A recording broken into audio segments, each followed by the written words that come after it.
El tema 4, hoy lo vamos a terminar, ¿no? Que de respuesta de sistemas en tiempo discreto, en el que hemos estado estudiando las diferencias que vamos a tener en el bucle de control a la hora de poner un controlador discreto, ¿vale? Un controlador, un computador, un procesador, un microprocesador, que nos realice las tareas de control, los cálculos necesarios para actuar sobre la planta o proceso que tengamos para controlarlo de la forma adecuada. Y por lo tanto, al poner un elemento que trabaja en tiempo discreto, tenemos que discretizar la señal, cuantificarla, luego reconstruirla y pasárselo luego a la planta, ¿no? Bien, bueno, pues hemos estado viendo que en este tema, ¿no? Pues que precisamente las operaciones de muestreo y reconstrucción sobre la señal, pues son los que realizan una transformación sobre la propia señal que son importantes a tener en cuenta desde el punto de vista del control, de la teoría de control, ¿no? Otras como, por ejemplo, la cuantificación, pues, bueno, pues la conversión de digital analógico a analógico digital simplemente trata de establecer una correspondencia entre valores continuos en un determinado rango a una serie de escalones, ¿no? Que sea un número finito de valores dentro de un rango que correspondan pues, a una palabra digital, ¿no? Y que podamos convertir en una serie de números, ¿no? Que podrán representar en un computador pues, un determinado valor, ¿no?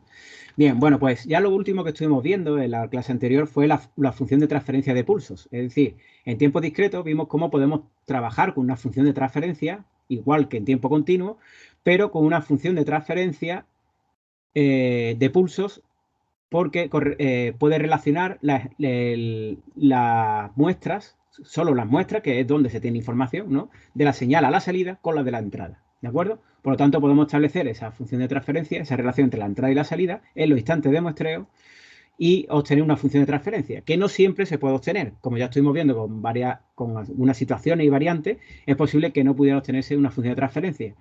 Y lo más importante que podemos sacar de conclusión en cuanto a esos distintos configuraciones que estuvimos viendo era la presencia del muestreo y la reconstrucción en el bucle de control, como hacía que pudiéramos separar las funciones de transferencia de la planta o proceso respecto a otras funciones de transferencia, ¿no? Que podrían estar presentes en el bucle de control, ¿no? Como por ejemplo la función de transferencia, por ejemplo, la realimentación, ¿no? Del sensor que esté midiendo la salida, para compararla con la referencia, pues si no hay un muestreador entre medios, pues entonces tendríamos el problema de que al realizar la transformada Z tendríamos que hacerlo de la función de transferencia en S juntas, ¿no? Y por lo tanto no se podrían separar, ¿no? Bien, pues precisamente este fue el último punto en el que nos quedamos el otro día. A ver si me pasa un momento que estaba... Vale. Bien, en el que pues este va a ser nuestro bucle de control, ¿de acuerdo? Y de la forma habitual en la que tendríamos pues una planta representada por esta función de transferencia G, ¿no? Usamos habitualmente, bueno, pues que puede estar pues en este bucle, que ahora mismo no tiene aquí ningún computador ni nada, ningún controlador, pero bueno, tiene nada más, pero tiene aquí un muestreo y una reconstrucción, ¿de acuerdo? Bien, bueno, pues y después podríamos tener un sensor que midiera la salida para compararla con la referencia, ¿no?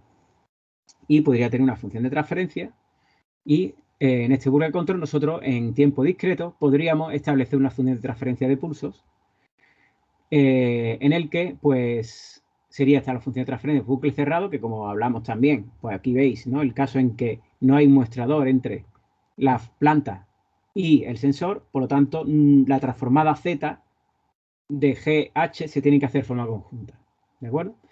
Bien, bueno, pues esta, con una función de transferencia podríamos obtener pues esa relación entre la entrada y la salida, ¿no? La entrada y la salida con un polinomio, perdón, un cociente de dos polinomios, ¿de acuerdo? Dos polinomios en Z, que es el plano complejo con el que vamos a trabajar en tiempo discreto, ¿de acuerdo? Tendríamos en el denominador pues un polinomio en Z que tendrá una serie de raíces, que serán los polos, como ya sabéis, igual que en tiempo continuo, y un polinomio en el numerador que va a tener unas raíces que serán los ceros, ¿de acuerdo? Igual que en tiempo continuo.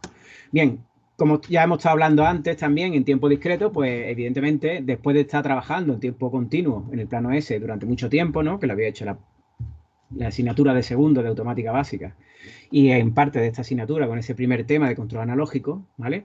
Pues todo el conocimiento que tenemos sobre los sistemas en tiempo continuo, pues vamos a aplicarlo también en tiempo discreto, es decir, no empezamos de cero, sino que podemos aplicar los mismos conocimientos que tenemos sobre respuesta transitoria permanente, respuesta temporal transitoria permanente, polos ceros, plano complejo, ubicación, oscilaciones, polos, polos dominantes, lejanos, etcétera. Pues todo ese tipo de cuestiones también las vamos a aplicar sobre el plano complejo en Z y hoy, precisamente, pues lo vamos a ver, ¿no?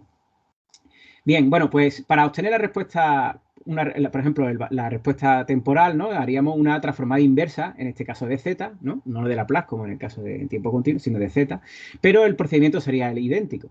Es decir, dividiríamos la función de transferencia o la función en general, ¿no? De esa señal de salida, porque aquí no tenemos función de transferencia, sino la salida, ¿no? Aquí multiplicado por la entrada. ¿De acuerdo? La dividiríamos en una serie de fracciones simples, en la que pues tendríamos simplemente como cociente cada uno de los polos, ¿de acuerdo?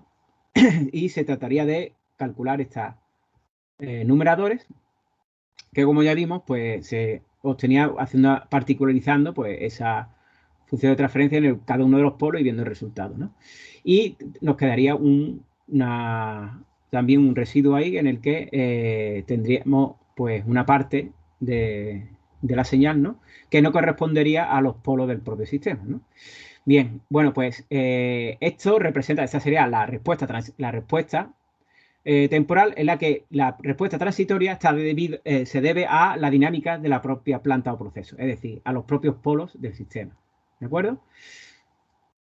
Y tendríamos aquí la contribución de cada uno de esos polos, ¿vale? De cada uno de esos términos, que como sabemos, pues normalmente cuando hacemos la drama, pues son exponenciales, que bueno, si están en el semiplano izquierdo, pues decaen con el tiempo, ¿de acuerdo? Porque tiene un exponente negativo, ¿no? Cuando hacemos una transformada inversa de Laplace, ¿no? Pues todo eso es igual aquí en el plano Z y por lo tanto sería estable la respuesta, ¿no?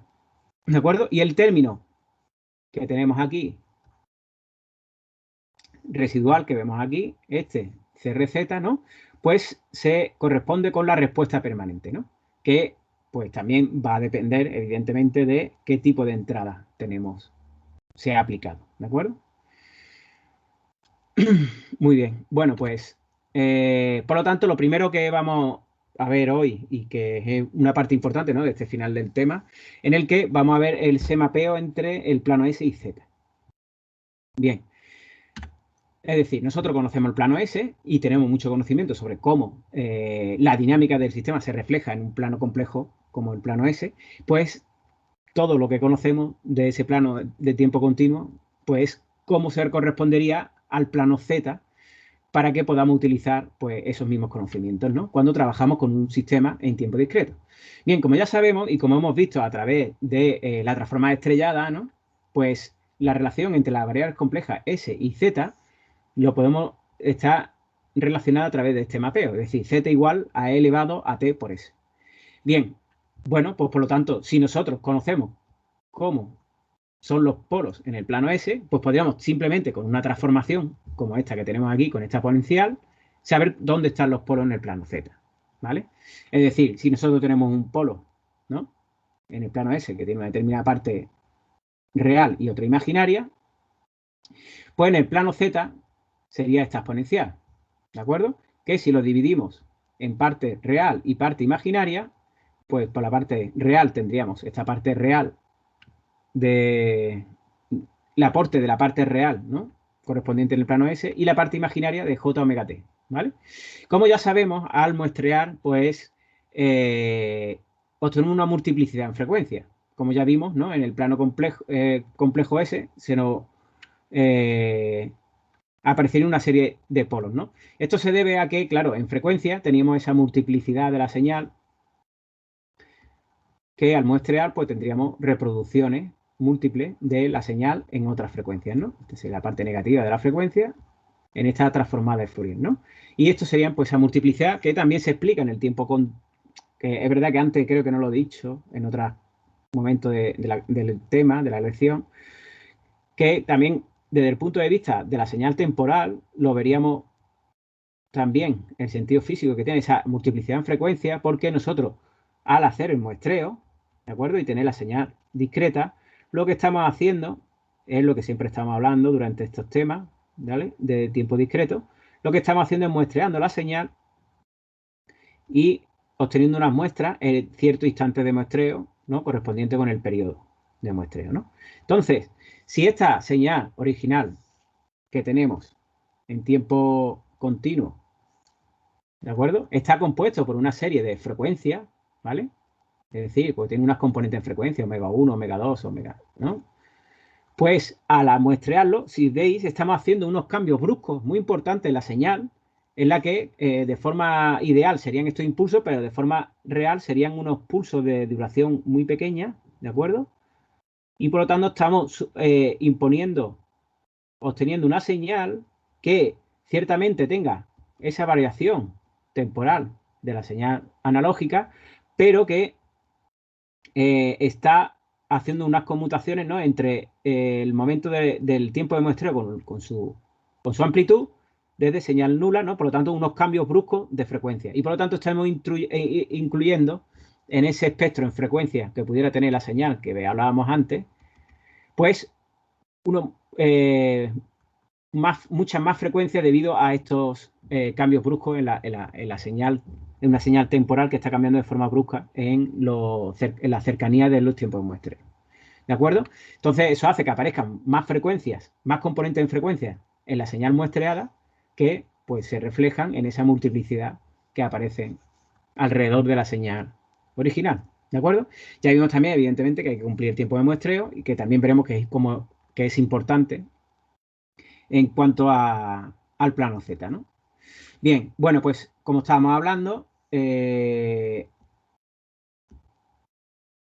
esos polos en el plano Z, pues vamos a tenerlos pues, con una parte real y otra parte imaginaria, ¿de acuerdo? Que como sabemos va a tener una periodicidad, pero aunque cambie este ángulo 2pi, y recordamos, como cuando hablamos al principio, estamos hablando de números complejos, ¿vale? Por eso aquí esta parte, bueno, aunque yo al principio dije que esto era 1, no es 1 directamente, esto no es un escalar, ¿de acuerdo? Pues tenemos una parte real y una parte imaginaria, una determinada ubicación, que si nos movemos 2pi, estamos dando la vuelta a este fasor, ¿no? A este vector que nos está representando este número complejo en el plano Z. Si le damos una vuelta completa de 2pi, pues sigue siendo el mismo número complejo con la misma parte real y el mismo ángulo, ¿de acuerdo? Por lo tanto, esa multiplicidad de polos que ya estábamos viendo en el plano S, con esas bandas primarias y secundarias y complementarias, perdón, que ya vamos a ver incluso ahora mismo, ¿vale? Esa multiplicidad, si tenemos estos polos, pues esa multiplicidad de polos que se ocurren, ¿de acuerdo?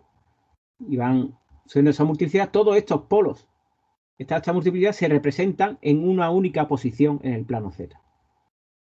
¿De acuerdo? Bien, por lo tanto hay que tenerlo en cuenta, y es decir, los policeros pues van a tener pues un mapeo en el plano Z y su multiplicidad de polos al ser muestreado, ¿no? En el plano, su multiplicidad de polos en el plano S, todos estos polos se van a representar en el mismo punto. ¿De acuerdo? Es decir, que no va a haber una correspondencia biunívoca única entre un polo en el plano Z y su correspondiente polo en el plano S, solo con el polo primario, ¿vale? Después ahí ya tendremos que saber y tener por supuesto que las multiplicidades de ese polo en otras frecuencias van a estar en el mismo punto en el plano Z, ¿de acuerdo? Bien, bueno, pues entonces vamos a empezar por lo más directo y más sencillo, es decir, bueno, pues vamos a empezar por ver cuál es la zona de estabilidad en el plano Z. ¿De acuerdo? Muy bien.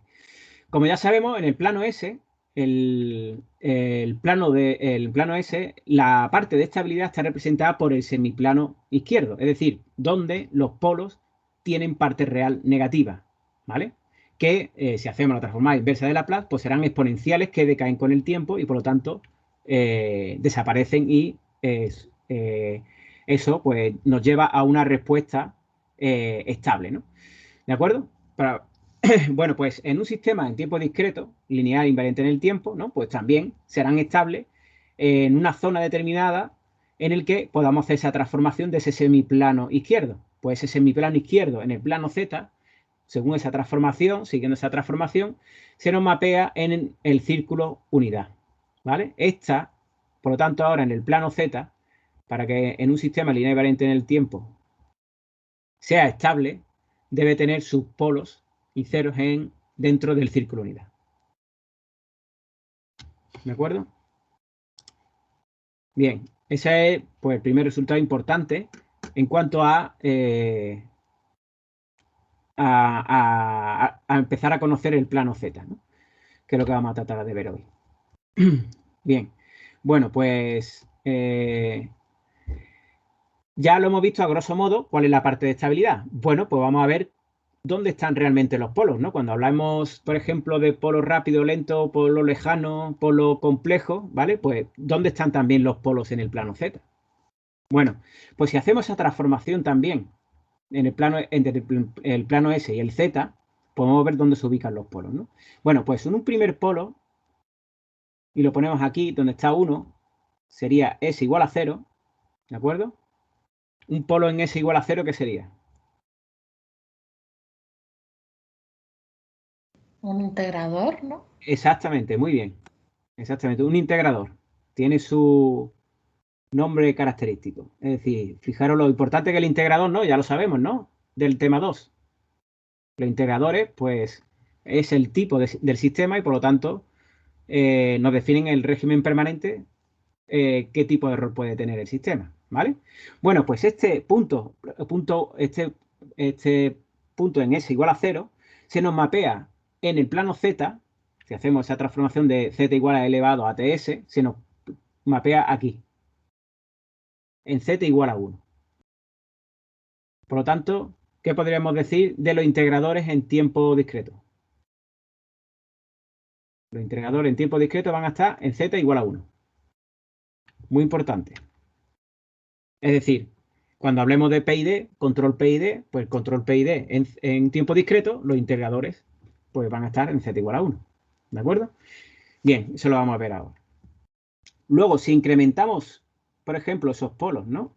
Esos puntos en el plano Z y nos los llevamos a que tengan parte imaginaria, aunque la parte real siga siendo 0, ¿de acuerdo? Llevamos a un extremo, ¿de acuerdo? De omega S partido 2, ¿no?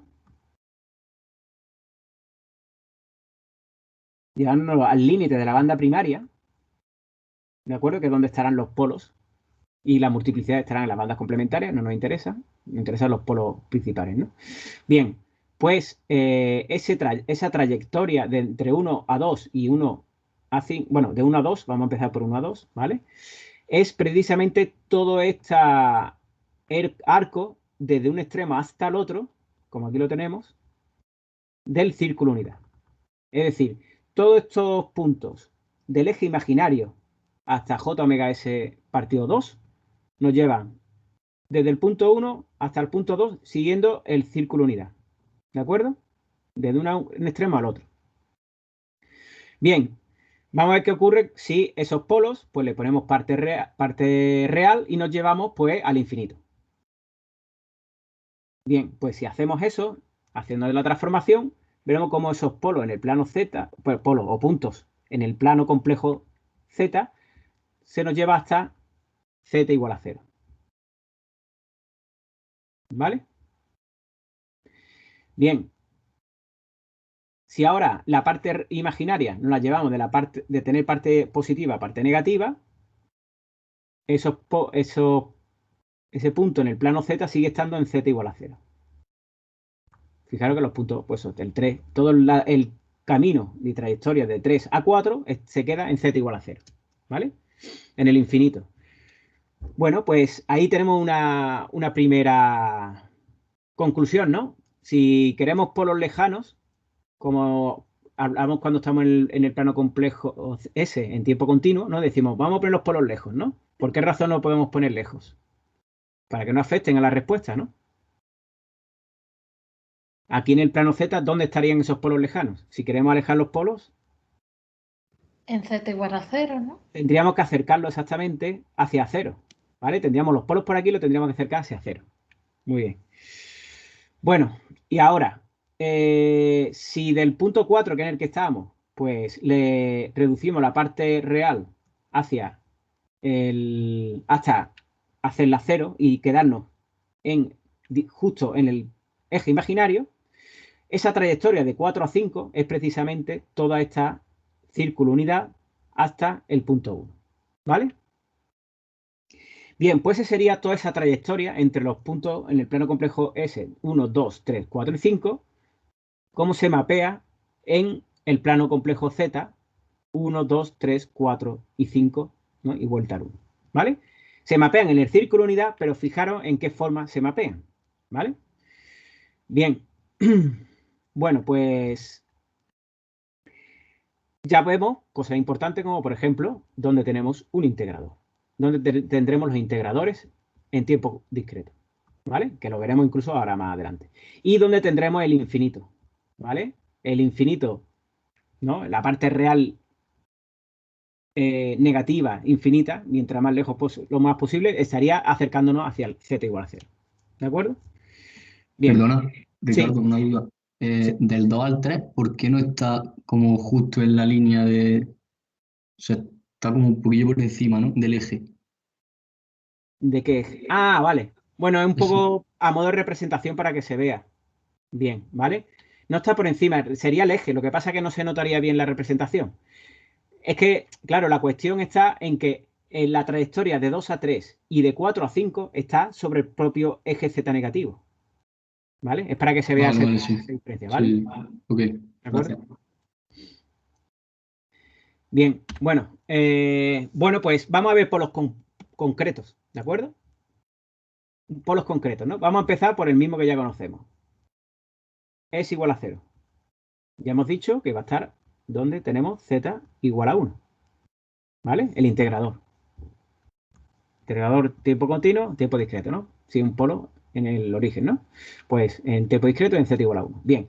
Bueno, pues vamos a ver ese recorrido igual que hemos tenido antes, pues por ejemplo, en el plano en el eje imaginario, pues si nos alejamos un poquito para que tenga un valor imaginario, pero no real ninguno porque está sobre el eje, ¿vale?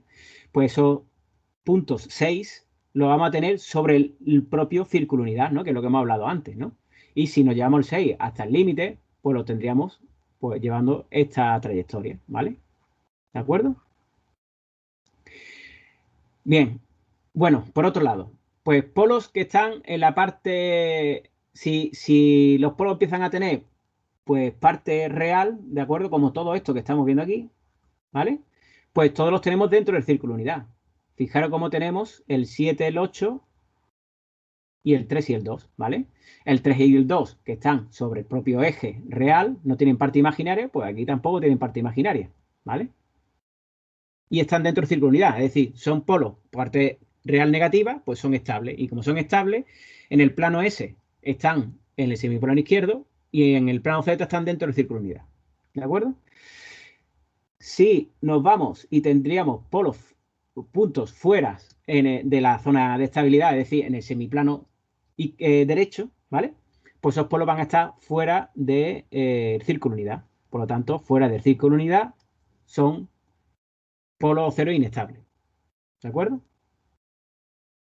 Que tenga parte imaginaria, pues estará fuera y que no lo tenga, pues está sobre el eje real. Como veis, pues la parte real nos está dando el radio, ¿no? De cómo está respecto al z igual a 0, ¿no? El radio en el que se encuentra, ¿vale? La parte real. Bien, bueno, y aquí, bueno, ya habéis dado cuenta de cuáles he dejado para el final, ¿no? Estos dos polos, 9 y 10, lo he dejado para el final porque son polos que nos están mostrando una cosa importante. ¿De acuerdo?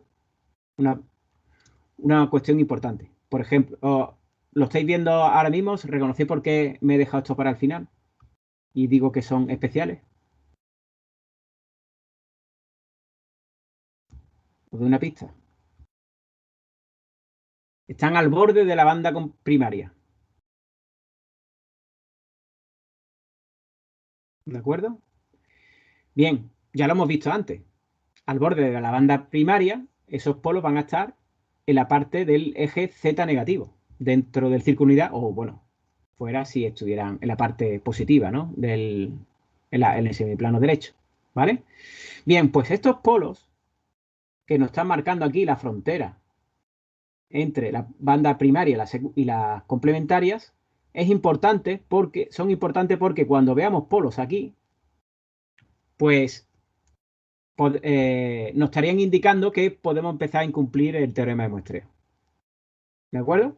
Si nosotros estuviéramos cambiando el tiempo de muestreo, si empezáramos de tener polos, ¿no? Con un tiempo de muestreo pequeño dentro del círculo unidad y en una determinada situación, si se nos van aquí al eje Z negativo, pues estarían al borde de incumplir el teorema de muestreo, ¿vale? Lo cual, por lo tanto, esa ubicación no es una ubicación que vamos a usar habitualmente, evidentemente, ¿de acuerdo?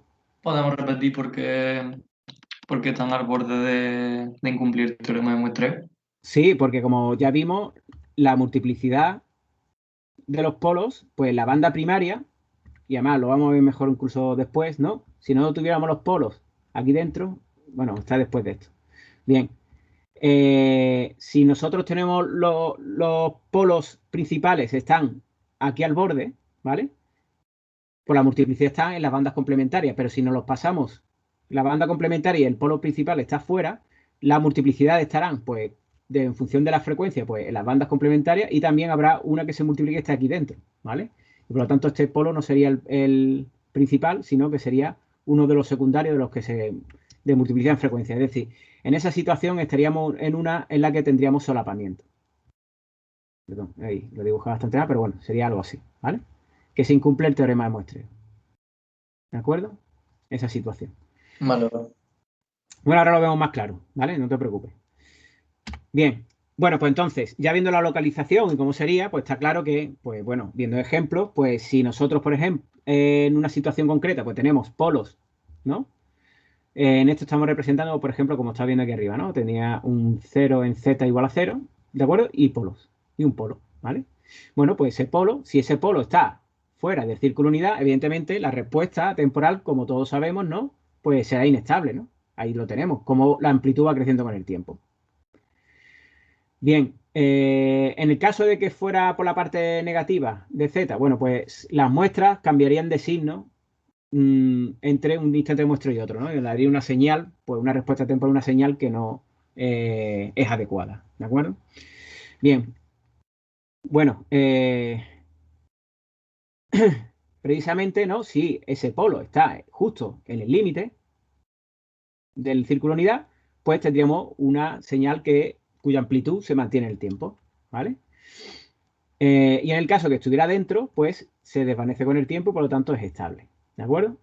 Bien, como digo, pues la parte de Z negativo no es nada recomendable, solo porque además también las muestras cambian de signo y por lo tanto nos daría unas señales que no tienen nada que ver con la realidad, ¿vale? De hecho, porque también se está incumpliendo el teorema de muestreo y por lo tanto, pues no son señales adecuadas, ¿no? Bien, si tuviera parte imaginaria, ¿vale? Pues evidentemente, como ya sabemos, ¿no? Pues si tiene parte imaginaria, la respuesta temporal va a oscilar en el tiempo, ¿no? Bien, bueno, pues evidentemente aquí lo estamos viendo, esa oscilación, ¿de acuerdo? Cuya amplitud va creciendo con el tiempo porque aquí los polos pues están fuera del círculo unidad, ¿no? Si lo tuviéramos justo en el círculo unidad, pues su amplitud se mantendría a lo largo del tiempo y tendríamos una oscilación mantenida, ¿de acuerdo? Y si estuvieran en la zona de estabilidad, pues esa oscilación se irían desvaneciendo con el tiempo, ¿vale? Y por lo tanto serían pues una respuesta estable. ¿De acuerdo? Así que ya pues podemos saber eso, cómo son los polos, pues sabremos cómo será la respuesta temporal y podemos tener también esa correspondencia entre el plano complejo y la respuesta temporal, ¿no? Igual que hicimos en el tema 2 para sistemas de tiempo continuo. Bien. Bueno, incluyendo algún cero, pues ya la respuesta, pues claro, cambia un poco, ¿no? Igual como ya sabemos, ¿no? Bueno, pues tendríamos, pues, por ejemplo, pues aquí la respuesta, pues incluyendo un cero, ¿no? Igual que antes, pero con un cero, ¿no? Pues entonces nos variaría un poco la respuesta temporal. Y tendríamos pues eso, la zona de inestabilidad por tener los polos fuera o tenerlo en el borde o tenerlo dentro, ¿no? Y tendríamos una respuesta estable. Bueno, entonces, como estábamos hablando antes y precisamente por eso decía de que lo podamos entender ahora mejor, ¿no? Es decir, la respuesta transitoria en tiempo discreto también depende del tiempo de muestreo que hayamos elegido, ¿vale? Porque la ubicación de los polos, como ya hemos visto con este mapeo, pues van a depender de ese tiempo de muestreo, ¿vale? Entonces, no, la elección del tiempo de muestreo es muy importante, ¿no? Y por lo tanto tiene que cumplir sobre todo el teorema de muestreo porque ya sabemos si no habría solapamiento, ¿no? Entonces habría que asegurarse que no habría polos, ¿no? De la ecuación característica, es decir, de nuestra función de transferencia, que incumplan el teorema de muestreo, es decir, cuya frecuencia tiene que ser las frecuencias mayores que la mitad de la frecuencia de muestreo, ¿de acuerdo? Porque si no, habría solapes, ¿no? ¿Y qué ocurriría en esa situación? Pues esa situación es, si nosotros en una situación normal en la que cumplimos el teorema de muestreo, pues tendríamos, pues nuestros polos podrían estar aquí, ¿no? Perfectamente, ¿no? Y la multiplicidad que aparece al muestrear, pues según esa frecuencia, como estamos viendo aquí, ¿no? Calculándose, esta sería la frecuencia de muestreo, ¿vale? Que nos está marcando el límite entre la banda primaria y las complementarias, ¿de acuerdo? Y estas serían las multiplicidades, ¿no? Dependiendo omega 1, ¿no? Pues si nuestro J omega 1, en lugar de estar fuera, lo estoy poniendo primero aquí dentro, ¿vale? ¿De acuerdo? Luego, pues tendríamos multiplicidades, ¿no? De estos polos, ¿no? Y lo tendríamos fuera en las bandas complementarias, ¿vale? Y estarían aquí fuera y estas pues estarían por J, ¿no? Omega S menos omega 1. Y siendo omega 1 pues más mayor, pues bueno, que podríamos, pues estarían aquí fuera, ¿no? Bien, perdón, 2, se me ha olvidado. Bien, bueno, pues ¿cuál es el problema de que estos polos originales, ¿no? De la señal original, en lugar de estar dentro de la banda complementaria, están fuera. Es decir, J omega 1 está fuera porque está incumpliendo el teorema de muestreo. ¿Vale? Por lo que ocurriría que tendríamos multiplicidades, pero la primera de ellas se nos metería en la banda primaria. ¿De acuerdo? Ese sería el solapamiento. ¿Y qué es lo que ocurre? Pues que en el plano Z, todos estos polos, ya sea en esta situación 1 o esta situación 2, ¿de acuerdo? Todos esos polos se mapean en el mismo sitio, como hemos hablado anteriormente. Es decir, todos estos polos de la situación 2 se mapean en el mismo sitio, aquí, ¿vale? Sería el par conjugado de esos polos que están aquí representados en esta situación 2, como estaba pintado aquí, representado aquí en la diapositiva. ¿De acuerdo?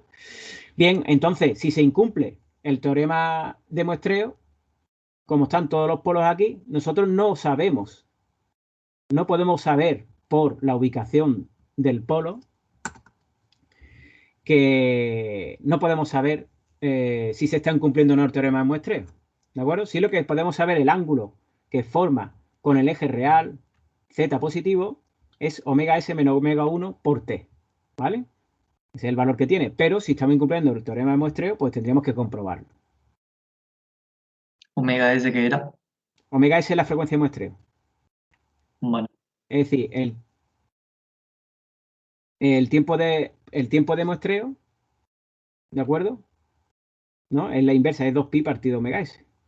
Es decir, omega s, como lo hemos puesto en otras veces, perdón, es que me he dejado escrito eso de antes, lo voy a borrar. Omega s es 2pi partido t, ¿vale? Es decir, bueno, si le ponemos ts, tiempo de muestreo, frecuencia de muestreo, ¿no? ¿Vale? Entonces, el tiempo de muestreo, ¿no? La frecuencia de muestreo la tenemos fija, ¿no? Porque hemos elegido un tiempo de muestreo, ¿no? Y eso nos fija ya una banda primaria. ¿De acuerdo? Y ahí es donde tienen que estar los polos, ¿vale? Por eso ese es el límite. El límite es j omega s partido 2.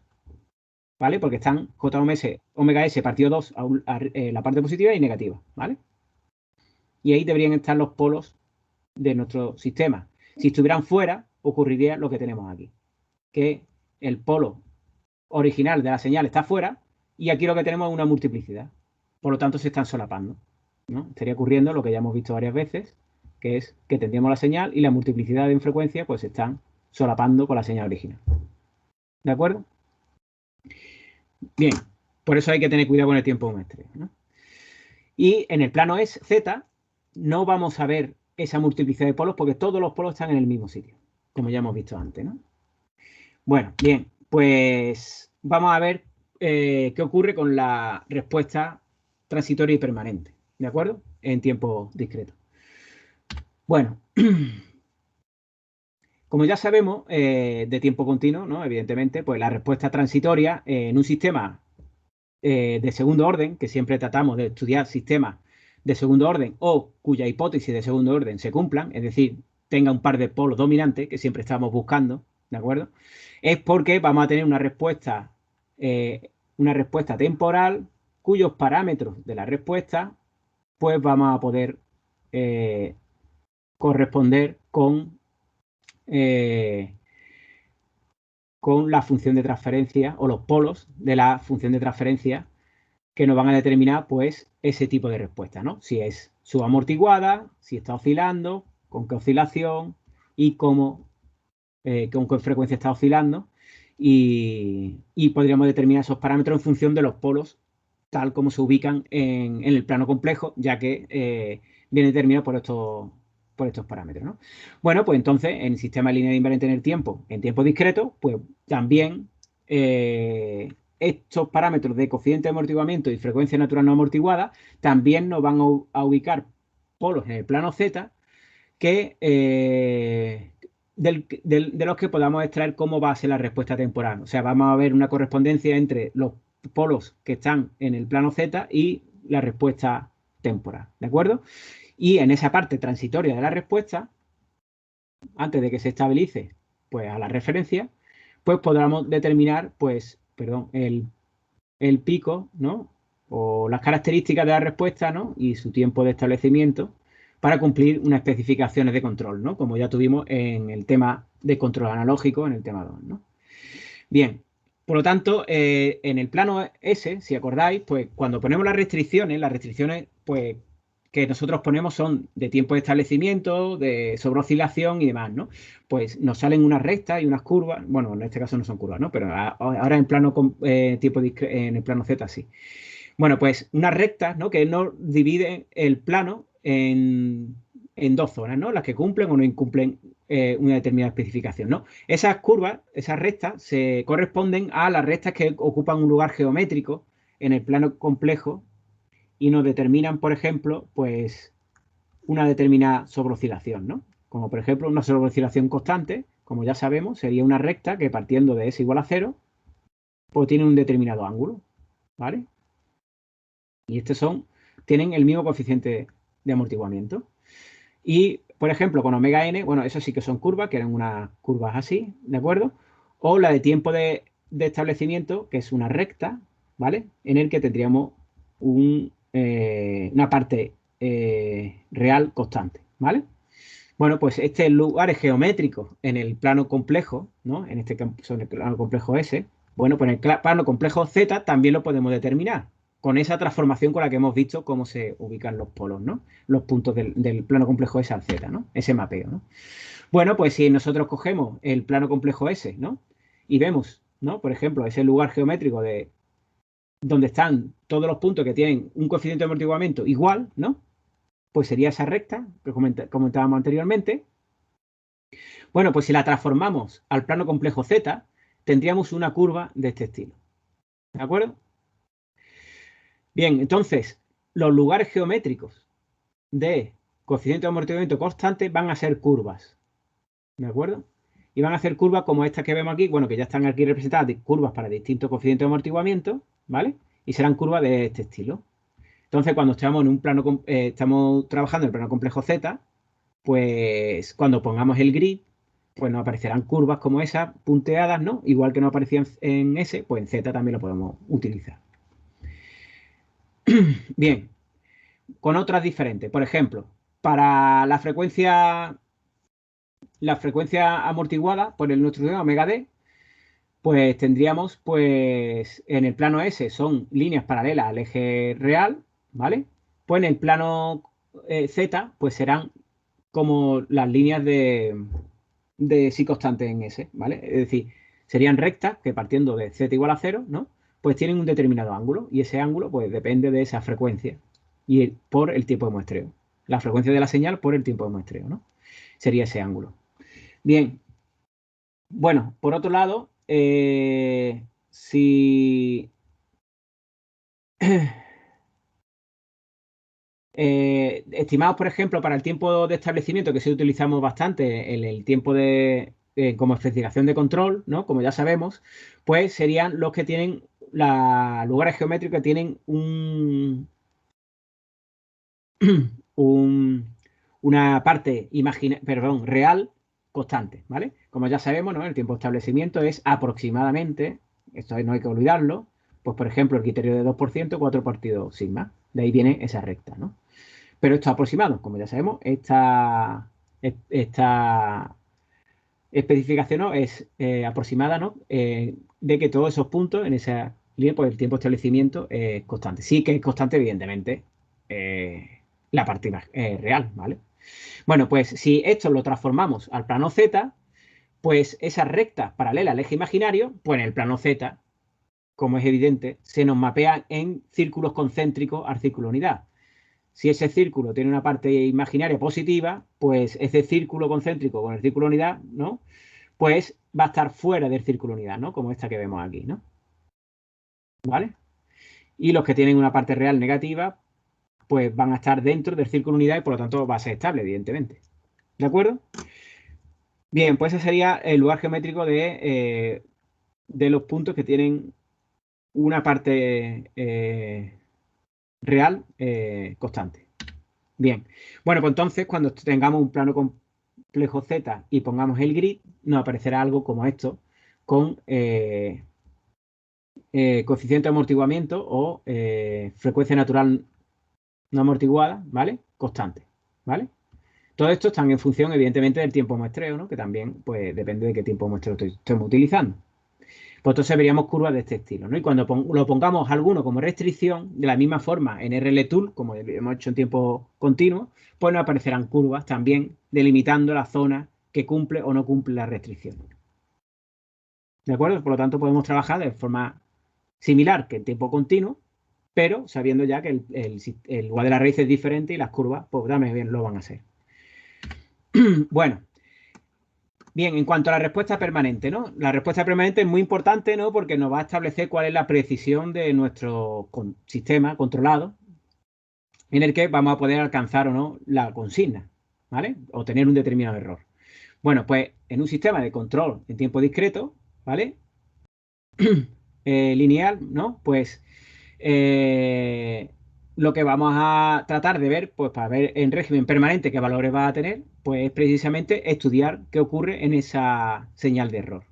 ¿De acuerdo? Igual que hemos hecho, que se hizo en tiempo continuo, ¿vale? Que como ya lo vimos, ¿no? Bien. Bueno, pues esa estabilidad, pues evidentemente la vamos a estudiar cuando nos va a interesar ver qué ocurre cuando el tiempo tiende a infinito, ¿no? A qué valor final acaba tendiendo la respuesta temporal, ¿no?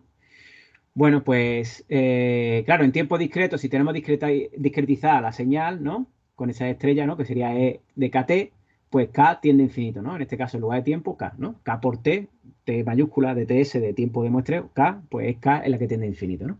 Bueno, pues precisamente haciendo uso del teorema de valor final, igual que en tiempo continuo, pues tendríamos el límite cuando Z tiende a 1, ¿vale? Aquí está también, veis la diferencia con tiempo continuo, ¿no? En tiempo continuo, el teorema del valor final es cuando S tiende a 0. Pues en este caso, en tiempo discreto, lo tenemos cuando Z tiende a 1, de 1 por Z a la menos 1 por E de Z, ¿no? Esa es lo que vimos cuando hablamos de las propiedades de la transformada Z, ¿no? Teorema de valor final.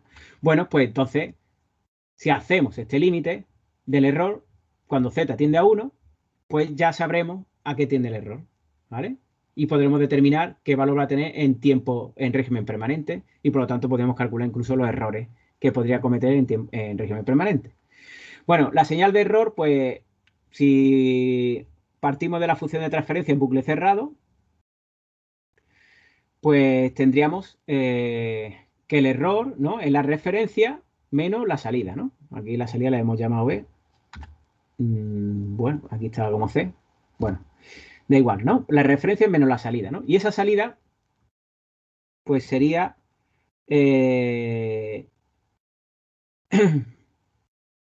lo podríamos determinar, ¿no? Pues como, bueno, B se ha llamado aquí C de Z sería, no, bueno, R, C de Z por 1 más GH, ¿no? ¿Vale? El error, pues sería RZ menos GHZ por EZ, ¿de acuerdo? Si sustituimos, ¿no? Entonces ya tenemos la señal de error recomponiendo un poco aquí y tendríamos que, el límite tendríamos que hacerlo de esta función RZ de error, sacando aquí factor común, pues sería pues 1 partido 1 más GH de Z, como tenemos aquí, ¿vale? Multiplicado por 1 por Z a la menos 1 y multiplicado por la referencia que le estemos introduciendo, ¿no? Entonces, el error en régimen permanente, en tiempo discreto, lo podemos obtener de este límite cuando Z tiende a 1, de 1 menos Z a la menos 1 por 1 partido 1 más G por H, más GH de Z por la referencia. Bien, bueno, pues si esto lo hacemos, por ejemplo, para un escalón, ¿vale? Que habitualmente se ha llamado tradicionalmente siempre error de posición, ¿vale? Como establecer una referencia de posición, ¿no? Pues con un escalón, ¿vale? Un valor fijo, constante en el tiempo. El error en régimen permanente, pues sería hacer ese límite. 1 menos por Z a la menos 1 de 1 partido 1 más GH de Z por el escalón que es esto. 1 partido 1 menos Z a la menos 1, ¿no? Como ya lo hicimos incluso haciendo esa suma de la serie, ¿no? O están las tablas de la transformada Z, ¿no? Bien, pues entonces, claro, este se nos va con este y por lo tanto simplemente tenemos que hacer este límite. Bueno, pues normalmente también se le llama, como en tiempo continuo de forma análoga, pues se le llama K sub P a ese error de posición, ¿vale? No confundir con K sub P de constante proporcional de un control PID, ¿vale? Esta K sub P es del error de posición del error ante entrada de escalón, ¿vale? Error en régimen permanente para una entrada de escalón. Bien, pues si hacemos ese límite de GHZ, ¿no? Pues el error en régimen permanente será 1 partido 1 más K sub P, ¿vale? Bien, si la entrada fuera una rampa, ¿no? Pues entonces la referencia se le suele llamar tradicionalmente error de velocidad, porque tratamos de calcular el error para una entrada rampa, ¿no? Y una entrada rampa, pues estaríamos estableciendo distintas posiciones a lo largo del tiempo, ¿no? Que si tiene una pendiente constante, pues es como si estableciera una velocidad constante, ¿no? De ahí viene su nombre, ¿no? Bueno, pues el error en régimen permanente, pues sería este límite por el teorema de valor final, ¿no? Multiplicado por la entrada, que es una rampa en este caso. En este caso también no ocurre que, pues, tendríamos, pues, esto se nos va con este exponente y nos quedamos con uno aquí y tendríamos este límite que vemos aquí abajo, ¿vale? Bien, bueno, pues si definimos, se define también una constante denominada, que se llama K sub V, a ese límite que tenemos aquí, ¿vale? Por lo tanto, el error en régimen permanente sería 1 partido ese constante de velocidad, ¿vale? Que es simplemente el límite, que es la inversa de este que tenemos aquí arriba, ¿de acuerdo?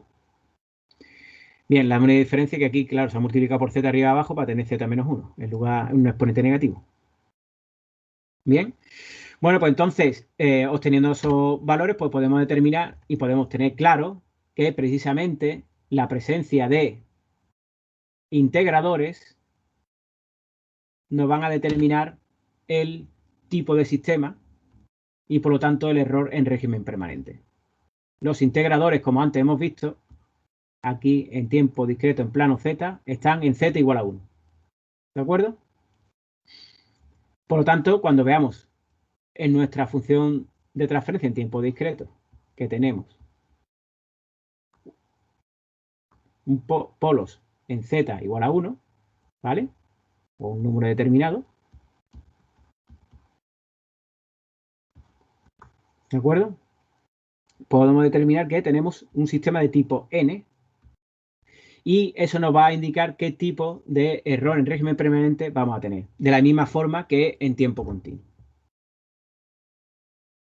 Es decir, el sentido físico de del error en régimen permanente es equivalente al de tiempo continuo en el caso de que, vamos, con la particularidad de que, claro, tenemos una función de transferencia en z porque estamos en tiempo discreto y los polos pues están en z igual a 1. ¿De acuerdo? Los polos en los integradores. Y que, evidentemente, como estamos en tiempo discreto, pues solo tenemos información en los instantes de muestreo, ¿vale? Igual que las funciones de transferencia de pulsos, ¿no? Muy bien. Bueno, ¿alguna duda hasta ahora? No, ¿no? Bueno, pues vamos a continuar.